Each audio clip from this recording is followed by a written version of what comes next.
Guys, 2025 na. Pero marami pa rin ang naghahanap ng paraan para kumita online. Let me save you your hours of Googling. Affiliate marketing ang sagot. And today, I'll show you step by step paano magsimula kahit beginner ka at walang malaking puhunan. Tara! First, ano nga bang affiliate marketing? Simple lang yan. Ikaw, magre-recommend ka ng mga products or services online. Kapag may bumili gamit ang link mo, you can get a commission. Di mo kailangan gumawa ng product. Hindi mo kailangan mag-handle ng shipping. Ang trabaho mo lang is mag-market at mag-promote. Kumita ka habang nagkakape or natutulog. Okay? Paano gumagana? 3 steps lang yan. Una, choose a niche. Ito yung interest mo o hilig ng audience mo. Pwedeng fitness, beauty, technology, or even gaming. Example, kung mahilig ka sa skincare, focus on beauty products. Join an affiliate program. Maraming companies ang nag-o-offer nito. Popular options are like Shopee, Lazada, TikTok, at ang pinakabago ngayon, yung Clicknomics. Pangalawa, promote. Ito yung exciting part. Pwede kang gumamit ng Facebook, TikTok, YouTube, or pwede ka din mag-vlog gamit ang mga social media platform. Post content about the product, include your affiliate link, and watch the commission roll in. Okay, let me break it down pa. Para madali sundan, ito ang gagawin mo. Step 1, find a high-demand product. Maghanap ng product na high-ends at solution sa problema ng tao. Mga evergreen products, yung matagal maluma. Yung mga products na talagang kailangan at hahanapin ng mga tao kahit di mo na i-hard sell. Step 2, sign up for an affiliate program. Pumunta ka sa mga platforms. Example, sa Shopee, go to become an affiliate.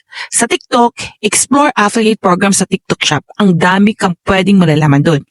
At sa Clicknomics naman, you can sign up for free registration ng business consultation. I-guide ka kung paano ka magsimula dito. Okay? So step 3, create value-based content. Content is a king. Post helpful views, videos, or tutorial. Hindi mo kailangan maging salesy. Ang goal mo lang is mag-build ng trust. Post your content in all social media platforms. Example, show them what they've got from the product.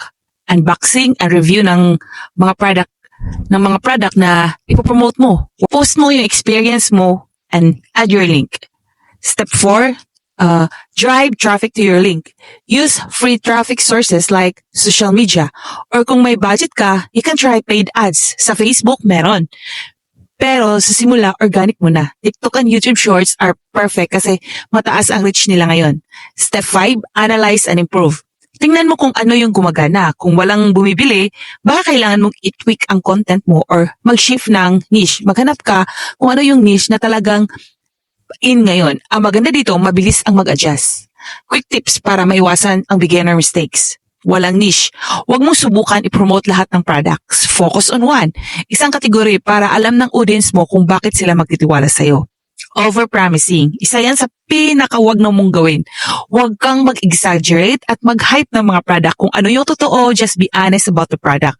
Huwag na huwag mong gawin na mag-overhype. Not tracking result. Number 6, gumamit ng tools like Google Analytics or the Platform Insight para makita mo kung anong content ang effective. And last is quitting too soon. Guys, di ito magic. Hindi ka kikita agad-agad. Consistency is the key. Yan talaga ang kailangan pag affiliate marketing ka. So, there you have it. Step by step, paano magsimula ang affiliate marketing sa 2025. Remember, choose your niche, join an affiliate program, create value-based content. Guys, hindi ito get-rich-quick scheme. Pero kung consistent ka, pwede ka talagang kumita ng malaki. At madami na ang mga affiliate marketing right now na kumikita ng milyon. Start small, improve along the way, and who knows, baka ikaw na ang next affiliate marketing success story.